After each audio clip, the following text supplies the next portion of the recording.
How to train for the federal law enforcement fitness test. So, if you're preparing for this test, also called the FLETC at the Federal Law Enforcement Training Center, the physical efficiency battery, and want to score in the top 10%, right? You're in the 90th percentile.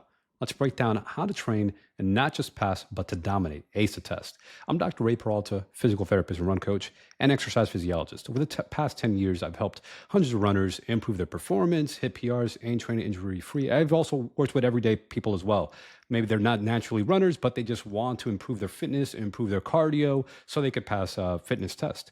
And today I'm going to walk you through how to train for the Fletzi physical exercise battery, efficiency battery, and aim for that 90th percentile. And I'm targeted for men who are 35 to 39, but you could just apply this to your age group and gender group. Just go on to the Fletzi website and just click on your gender and age group, and you can see how the different 90th percentile scores would look like for you. And if you want help for the running aspect specifically, you're like, man, the running's really, I'm struggling with, I have a free training. Check that out in the link in the description. So, why am I making this video, right? Why bother? So I'm very passionate about people getting in shape, getting fit. And, according to the CDC, about 35% of Americans aged 17 to 24 are oftentimes disqualified from military service due to just being overweight, being out of shape. And 11% of them are actually obese, where they're more than just overweight. They're actually considered like medically obese, which also has issues with heart disease, diabetes, and even lead to certain types of cancer development. So overweight individuals not only struggle to pass fitness tests, but they also face higher injury risk and are more likely to drop out of training programs. And while we don't have the hard data on like what the pass rate failures are for the fitness aspect of the federal law enforcement tests, these same issues likely apply. So let's focus on how to train smart, get lean, and perform well. So step one, right? You want to understand and test for your baseline, right? So you go out to the website, pick your age and gender category for the federal law enforcement test there. So the FLETC, right? So the Federal Law Enforcement Training Center, so the FLETC website. And then from there, you're going to see, okay, what are the different tests? You'll see it's the sit and reach test is flexibility, the low back and hips. Your bench press, right? How much you could bench press, 1 RM, 1 rep max for men in 35 to 39. That's 1.364 times your body weight. The sit and reach for the men in that 35 to 39 age group is 11.5 inches. The 1.5 mile run, that's a finish time of 10:37 or 7:05 minute per mile pace. Agility run, that's 16.27 seconds. And body fat percentage, that's 11.6% body fat.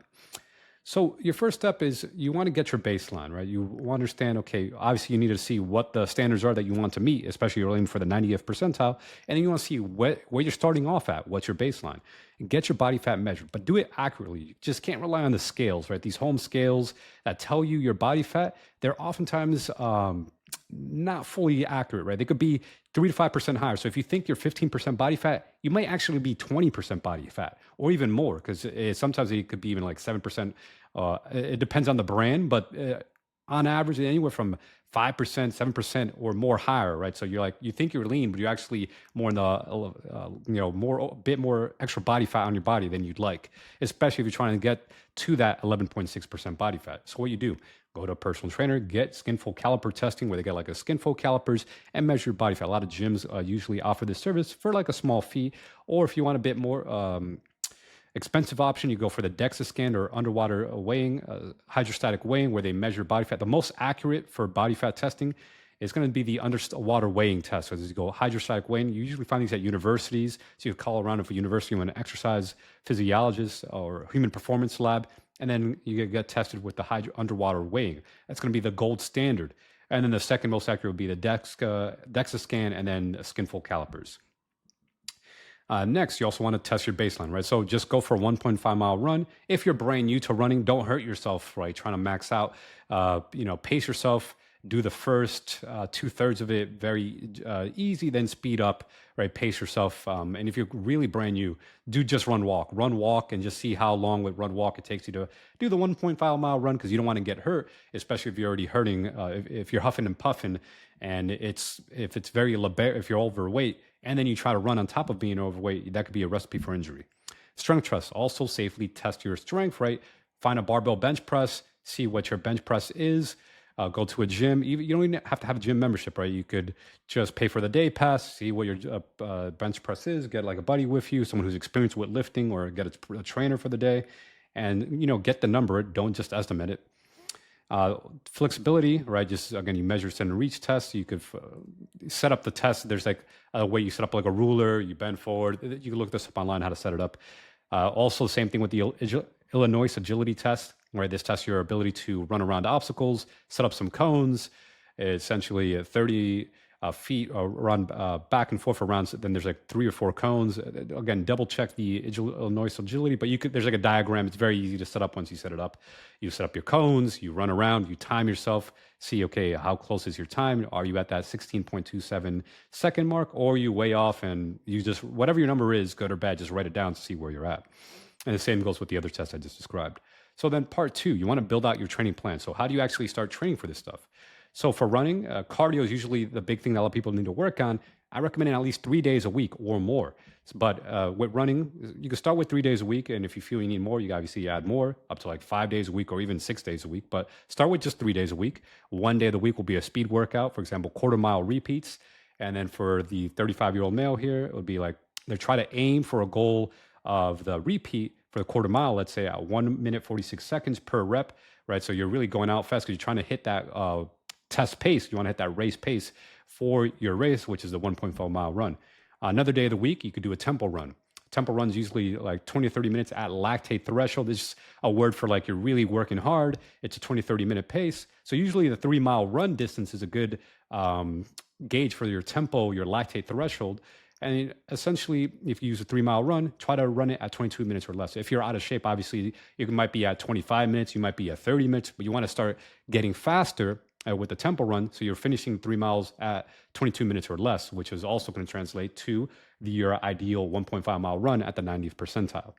And then for a long run, at least once a week, I usually recommend the weekend, like Saturday or Sunday, go for a long run, like 4.5 mile, 4.5 mile long run, or a 5 mile long run. If it's easy to remember, 5 mile long run, build up your aerobic endurance. And then if you're like, oh, that's not too bad, or like you want a bit more of a challenge, you go up to 6 miles or 9 miles.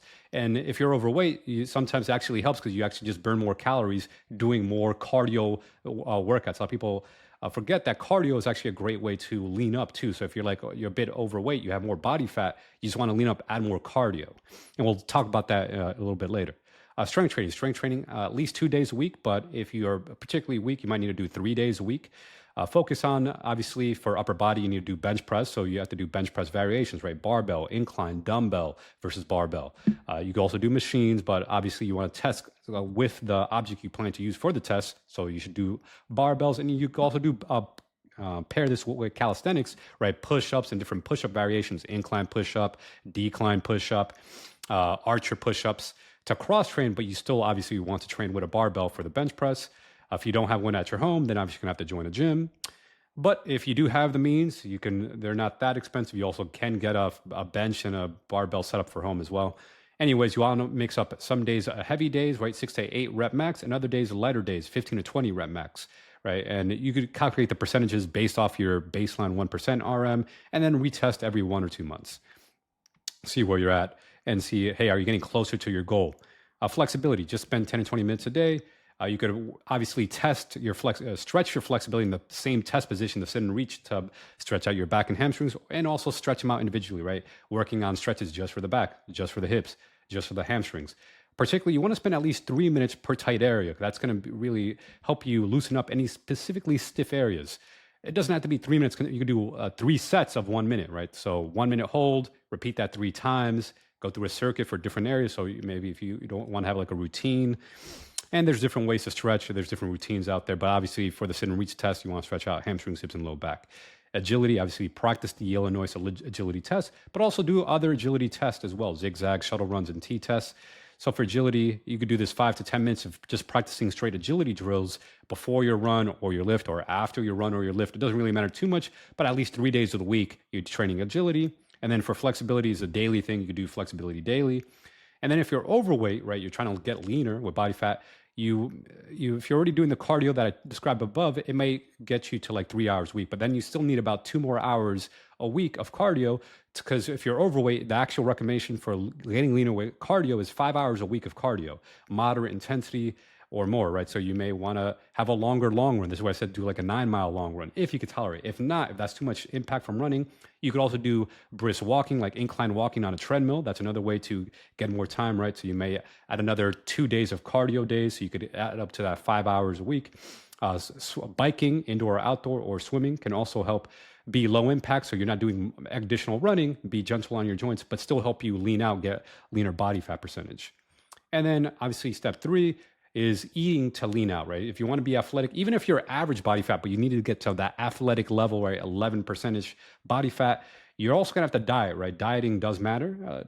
You just choose a diet that creates a caloric deficit. And yes, you can lose weight with exercise, but it works much better when you combine it with diet as well. You're going to get leaner. Otherwise, if you do exercise alone, it will happen, but it may take a longer time to happen. But when you combine it with diet, it happens much sooner, much quicker.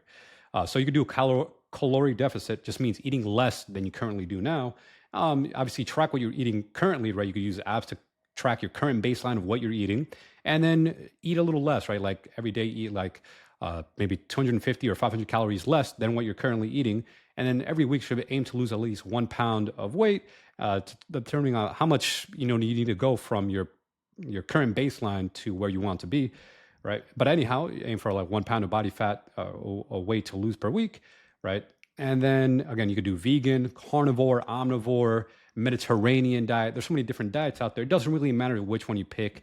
You have to be consistent with it, and it should be a caloric deficit. Personally, I like a plant-based diet for performance and health. Obviously, choose what works best for your body. I've tried carnivore as well, but I found that plant-based just works better for me. I also consider intermittent fasting, right? This is where you eat in an 8-hour window and then fast for 16 hours. So this is actually going to help you improve your fat, getting leaner even better, because now your body's using hormones and things to actually help burn body fat. So 16 hours fasting, where you sleep overnight for 8 hours, then during the day you skip breakfast, and essentially eating lunch and dinner, right? You just eat lunch and dinner, and this is a great way to also help lean out if your body can tolerate it. If not, you could also just stick with the traditional eat a bit less caloric deficit. And this is going to help you get to that 11% body fat if you're that 35 to 39-year-old male. And then prioritize recovery and sleep, right? Sleep at least 7 hours per night. Proper recovery improves performance, reduces injuries, and keeps you consistent, right? Because a lot of times people think, oh, I'm not getting better, I'm not getting leaner. Actually, sleeping can even help with leaning out your body fat as well, right? So sleeping enough hours helps with recovery, getting leaner, and so you don't also get injured, so you're not as fatigued. Sleep also helps you recover from your workouts. And if you're already injured, sleep also helps you with recovering from the injury, right? And then step 5, right? Get coaching if you're stuck, right? If you hit a plateau or just want to clear a fast track to success, get help, right? Working with a coach, personally, when I worked with a coach, whether it's for work, business, running, it saved me time, right? And now I'm a coach as well for others, but I still realize the power of a coach, right? Knowledge is power, right? Knowing you could watch YouTube videos and get the knowledge, but accountability, right? Working with a coach to get that additional accountability is what moves the needle. And if you want help with running, check out my free training, link in the description. So don't just aim to pass the Fletzi test, train to crush it. Like, subscribe, and drop any question in the comments. I'd love to help. And if you find this valuable, share it with a fellow candidate, someone else who wants to train for law enforcement or military, police, etc.